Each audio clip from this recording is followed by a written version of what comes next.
Following this is a large section of laws about Israel's civil life, so rules about marriage and family and business, and also about social justice, about their legal system and how it was to protect widows and orphans and immigrants. And then these are concluded by more laws about worship. Now, here's some tips for reading all of these laws. Remember, first of all, these are the terms of the Sinai covenant given specifically to ancient Israel, living in a culture that's very different from yours. And so, two, it's not going to be helpful to compare these laws with modern laws from a very different culture. Rather, these were given to set Israel apart. And so we need to compare these laws with those of Israel's neighbors, like in Assyria or Babylon. And when you do that, all of a sudden laws that seemed harsh or bizarre become much more clear. You see that God is pushing Israel to a higher level of justice than was ever known before. And so finally, try to discern what core principles of wisdom or justice underlie any particular law, and you'll discover some really profound things. Deuteronomy 21.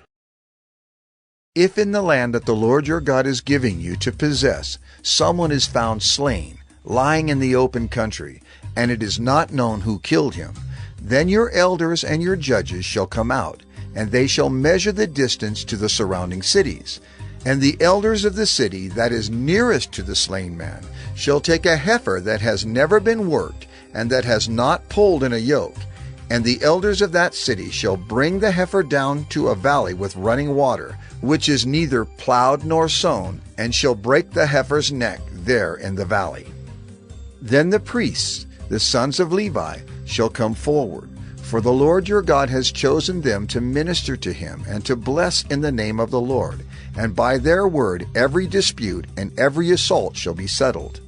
And all the elders of that city, nearest to the slain man, shall wash their hands over the heifer whose neck was broken in the valley, and they shall testify.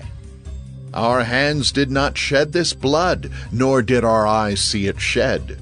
Accept atonement, O Lord, for your people Israel, whom you have redeemed, and do not set the guilt of innocent blood in the midst of your people Israel, so that their blood guilt be atoned for. So you shall purge the guilt of innocent blood from your midst when you do what is right in the sight of the Lord. When you go out to war against your enemies, and the Lord your God gives them into your hand, and you take them captive, and you see among the captives a beautiful woman, and you desire to take her to be your wife, and you bring her home to your house, she shall shave her head and pare her nails, and she shall take off the clothes in which she was captured, and shall remain in your house, and lament her father and her mother a full month. After that you may go into her, and be her husband, and she shall be your wife. But if you no longer delight in her, you shall let her go where she wants. But you shall not sell her for money, nor shall you treat her as a slave, since you have humiliated her. If a man has two wives, the one loved and the other unloved, and both the loved and the unloved have borne him children, and if the firstborn son belongs to the unloved, then on the day when he assigns his possessions as an inheritance to his sons, he may not treat the son of the loved as the firstborn in preference to the son of the unloved, who is the firstborn. But he shall acknowledge the firstborn, the son of the unloved, by giving him a double portion of all that he has. For he is the first fruits of his strength. The right of the firstborn is his. If a man has a stubborn and rebellious son, who will not obey the voice of his father or the voice of his mother, and though they discipline him, will not listen to them, then his father and his mother shall take hold of him, and bring him out to the elders of his city, at the gate of the place where he lives. And they shall say to the elders of his city, This our son is stubborn and rebellious. He will not obey our voice. He is a glutton and a drunkard. Then all the men of the city shall stone him to death with stones. So you shall purge the evil from your midst, and all Israel shall hear and fear. And if a man has committed a crime punishable by death, and he is put to death, and you hang him on a tree, his body shall not remain all night on the tree, but you shall bury him the same day, For a hanged man is cursed by God. You shall not defile your land that the Lord your God is giving you for an inheritance. Deuteronomy 22. You shall not see your brother's ox or his sheep going astray and ignore them. You shall take them back to your brother. And if he does not live near you, and you do not know who he is, you shall bring it home to your house, and it shall stay with you until your brother seeks it. Then you shall restore it to him. And you shall do the same with his donkey or with his garment, or with any lost thing of your brother's, which he loses and you find. You may not ignore it. You shall not see your brother's donkey or his ox fallen down by the way and ignore them. You shall help him to lift them up again. A woman shall not wear a man's garment, nor shall a man put on a woman's cloak. For whoever does these things is an abomination to the Lord your God. If you come across a bird's nest in any tree or on the ground, with young ones or eggs, and the mother sitting on the young or on the eggs, you shall not take the mother with the young. You shall let the mother go, but the young you may take for yourself, that it may go well with you, and that you may live long. When you build a new house, you shall make a parapet for your roof, that you may not bring the guilt of blood upon your house if anyone should fall from it. You shall not sow your vineyard with two kinds of seed, lest the whole yield be forfeited, the crop that you have sown, and the yield of the vineyard. You shall not plow with an ox and a donkey together. You shall not wear cloth of wool and linen mixed together.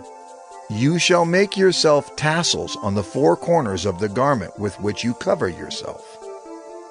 If any man takes a wife and goes into her and then hates her, and accuses her of misconduct and brings a bad name upon her, saying, I took this woman, and when I came near her, I did not find in her evidence of virginity. Then the father of the young woman and her mother shall take and bring out the evidence of her virginity to the elders of the city in the gate. And the father of the young woman shall say to the elders, I gave my daughter to this man to marry, and he hates her. And behold, he has accused her of misconduct, saying, I did not find in your daughter evidence of virginity. Yet this is the evidence of my daughter's virginity. And they shall spread the cloak before the elders of the city. Then the elders of that city shall take the man and whip him. And they shall fine him 100 shekels of silver, and give them to the father of the young woman, because he has brought a bad name upon a virgin of Israel. And she shall be his wife. He may not divorce her all his days.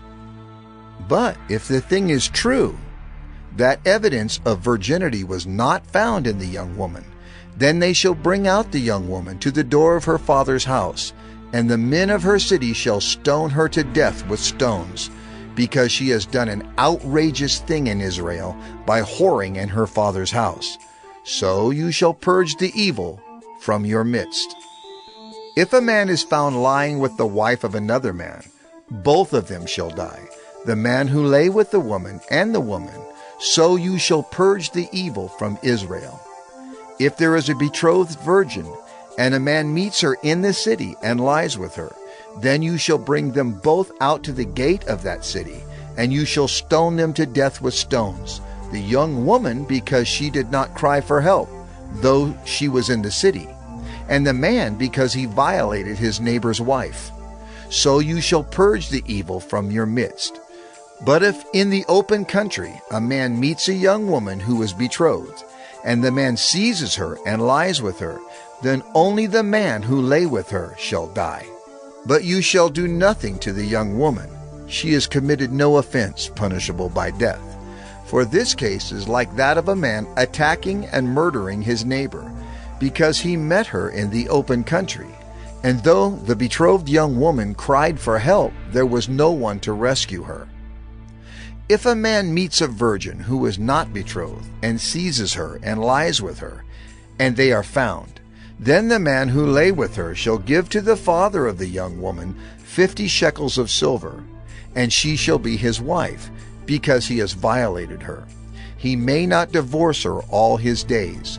A man shall not take his father's wife, so that he does not uncover his father's nakedness. Deuteronomy 23. No one whose testicles are crushed or whose male organ is cut off shall enter the assembly of the Lord. No one born of a forbidden union may enter the assembly of the Lord. Even to the 10th generation, none of his descendants may enter the assembly of the Lord. No Ammonite or Moabite may enter the assembly of the Lord. Even to the 10th generation, none of them may enter the assembly of the Lord forever. Because they did not meet you with bread and with water on the way when you came out of Egypt, and because they hired against you Balaam the son of Beor from Pethor of Mesopotamia to curse you. But the Lord your God would not listen to Balaam. Instead, the Lord your God turned the curse into a blessing for you, because the Lord your God loved you. You shall not seek their peace or their prosperity all your days forever. You shall not abhor an Edomite, for he is your brother. You shall not abhor an Egyptian, because you are a sojourner in his land. Children born to them in the 3rd generation may enter the assembly of the Lord. When you are encamped against your enemies, then you shall keep yourself from every evil thing. If any man among you becomes unclean because of a nocturnal emission, then he shall go outside the camp. He shall not come inside the camp. But when evening comes, he shall bathe himself in water, and as the sun sets, he may come inside the camp. You shall have a place outside the camp, and you shall go out to it, and you shall have a trowel with your tools.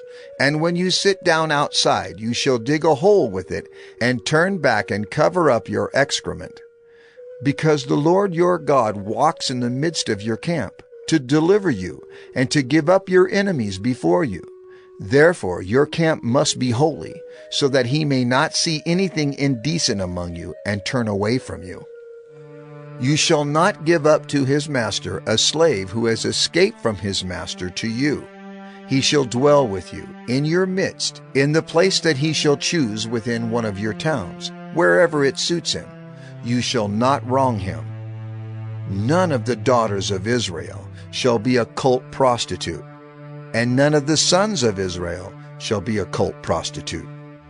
You shall not bring the fee of a prostitute or the wages of a dog into the house of the Lord your God in payment for any vow. For both of these are an abomination to the Lord your God. You shall not charge interest on loans to your brother, interest on money, interest on food, interest on anything that is lent for interest. You may charge a foreigner interest, but you may not charge your brother interest, that the Lord your God may bless you in all that you undertake in the land that you are entering to take possession of it. If you make a vow to the Lord your God, you shall not delay fulfilling it, for the Lord your God will surely require it of you, and you will be guilty of sin. But if you refrain from vowing, you will not be guilty of sin. You shall be careful to do what has passed your lips, for you have voluntarily vowed to the Lord your God what you have promised with your mouth. If you go into your neighbor's vineyard, you may eat your fill of grapes, as many as you wish, but you shall not put any in your bag. If you go into your neighbor's standing grain, you may pluck the ears with your hand, but you shall not put a sickle to your neighbor's standing grain.